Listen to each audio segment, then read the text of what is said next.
Nous, on est les élèves de l'école La Vérendrye à Thunder Bay. Mes lunettes. Nous, on parle deux langues. Oh non, mon Dieu, oh punaise. Why do we always speak English then? Oh, you're Frenchie?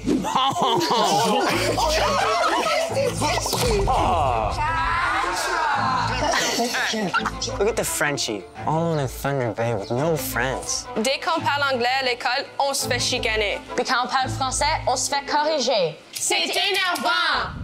Je pense pour eux, c'était nécessaire de s'exprimer. Notre école française est super petit, donc il y a moins d'activités, moins de sport et moins d'opportunités. On est fiers d'être francophones et bilingues. Kinda. Je me sens triste. Mais plus vous nous forcez, moins ça nous tente. Oh, ouais! Est-ce que je suis déçue? Non, du tout. On comprend que c'est important, mais ce n'est pas notre combat. Moi, je suis encore d'accord avec ça. Je suis pas du tout d'accord. Il faut qu'on s'occupe de l'environnement et de la crise climatique. Je suis pas vraiment d'accord avec ça. Je suis 80% d'accord avec ce qui est dans la vidéo. On n'a pas le temps de s'occuper de toutes les espèces en voie de disparition.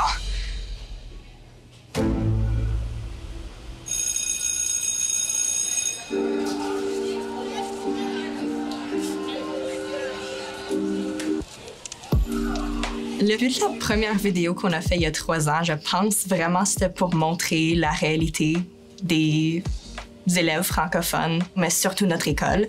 Nous autres, comme étant la seule école francophone, on a vraiment des expériences super uniques. Je pense que c'était vraiment juste pour montrer nos expériences puis notre vécu, vraiment.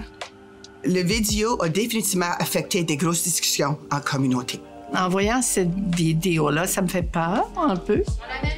S'ils sont inscrits à l'école en français, je ne comprends pas pourquoi ils ne se sentent pas déjà partie de la francophonie. J'avais aucune idée qu'il y avait des personnes qui n'aimaient pas cette vidéo. Qu'est-ce que j'ai entendu beaucoup, c'est le français.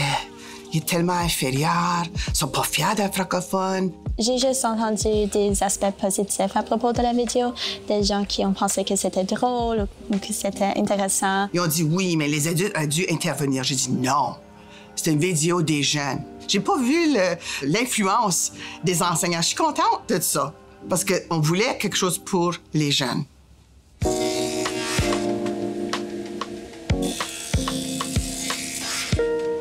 Quand je suis déménagée ici du Nouveau-Brunswick et je suis arrivée à l'école élémentaire franco-supérieure, tout le monde autour de moi parlait anglais, comme tout le monde. Et j'étais comme, je suis à une école française. Pourquoi est-ce que tout le monde parle en anglais? Présentement, avec mes camarades de classe, on se parle pas en français d'habitude. On n'a pas tendance de parler à propos de la francophonie du tout. Dans mon groupe d'amis, je vois qu'on essaie de se battre pour ne pas se sentir jugé, pour ne pas se sentir différent. Ça, c'est de l'assimilation. Hein? Quand tu vois que tu vas être jugé parce que tu parles français, oui. C'est parce que la majorité veut t'assimiler. Oui. Et c'est contre ça qu'il faut se battre. En soi-même, comme tu dis parfaitement, que les jeunes veulent le parler, et ça demande le courage de le faire. Je trouve que c'est vraiment difficile d'accepter et d'être impliqué dans la culture francophone quand je vois que les francophones eux-mêmes ne sont pas intéressés dans leur propre culture. Est-ce que c'est vraiment si bon que ça si eux-mêmes ne le veulent même plus? Bonne question. Depuis que je suis arrivé à Thunder Bay, je dirais mon français est devenu vraiment pire. Je parle avec mes amis, chaque jour, je parle anglais, puis c'est tellement ridicule que je parle en anglais. J'ai essayé une couple de fois de parler en français, mais ils répondent toujours en anglais. J'aurais dû faire plus d'efforts. Je dirais pas que c'est de leur faute, mais je dirais que c'est plus juste la ville, puis que la langue principale, c'est l'anglais ici. 3 ans plus tard, je m'identifie comme bilingue. Je dis, moi, je parle en français et en anglais, mais présentement, je trouve pas que je me sens francophone. Je m'identifie comme français qui connaît l'anglais. Je viens de famille anglophone. La francophonie, pour moi, c'est pas vraiment mon identité. Alors, tu te considères un francophile? Oui. La francophonie de nos jours à Thunder Bay, on continue à pousser autant qu'on peut, mais ça devient de plus en plus difficile. La population n'est pas nombreuse dans le nord-ouest, puis la population devient de plus en plus âgée.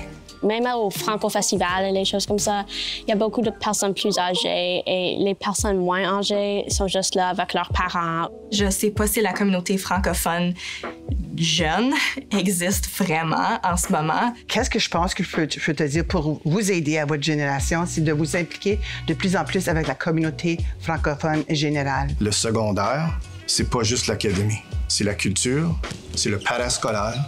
Puis s'il n'y a pas de parascolaire, on va perdre des élèves. On a beaucoup plus de sports et de clubs maintenant qu'on avait quand on était dans la 9e année. Avec la FESFO, mais moi, j'ai allé à Chapelot et on a rencontré comme un gros groupe de francophones qui vous aident à communiquer en français et chercher des opportunités. C'était fun. Il y a plusieurs bourses en français que je trouve, des applications pour les jobs et les postes d'emploi qui c'est spécial si tu parles français. Donc, je trouve que c'est pas juste négatif maintenant. Je trouve des façons qui sont positives. Ça vous aide beaucoup avec comme des opportunités d'emploi, de voyage. Ça va aider beaucoup avec mon travail. Si tu as une deuxième langue ou une troisième langue, ça va t'aider beaucoup dans leur choix de qu'ils prennent. Le français, c'est plutôt un outil pour le futur. Oui. L'appartenance à la culture francophone, c'est un peu moindre, mais en participant dans une école francophone, tu le démontres pareil. Oui. On est fiers d'être francophone, mais on ne sait pas nécessairement qu'est-ce que ça veut dire pour nous. Je dirais que le français est important dans ma vie parce que... On est fiers, mais on ne sait pas pourquoi nécessairement. À la fin de la vidéo, on a dit que c'était pas vraiment notre combat. On comprend que c'est important, mais ce n'est pas notre combat. Mais je dirais que c'est un peu le combat à tout le monde, à faire leur part puis comme participer. C'est pas de le dire, c'est leur bataille, il faut que les autres le réalisent eux-mêmes. C'est pas le combat à tout le monde dans cette école, même si tu choisis d'être en école, française, tu dois le choisir toi-même. Je dirais que c'est encore un combat, mais c'est une bonne chose. On va continuer à persévérer pour continuer à le parler. Au fil des années, j'ai appris qu'il fallait se battre quand même. Donc, j'étais plus consciente du nombre de francophones qu'il y avait à Thunder Bay et comme des défis et épreuves qu'on pouvait vivre ici. Il y a beaucoup de monde qui sont partis pour le français avant, puis je pense que ça valait la peine, juste pour pousser le monde à peut-être apprendre le français ou les parents anglophones à pousser leurs enfants à apprendre le français. Mes enfants vont savoir le français. Le français va certainement faire partie de ma vie. C'est plus important pour moi maintenant, même si je ne l'utilise pas comme assez souvent. En 9e année, je ne parlais pas le français, mais maintenant, je comprends la significance du français. Je dirais, le français, c'est tellement comme une communauté grosse, puis comme c'est une culture, que c'est pas juste une langue, c'est comme plusieurs choses. Si on perd tout ça, qu'est-ce qu'on est maintenant? Juste des anglophones qui connaissaient comment parler le français?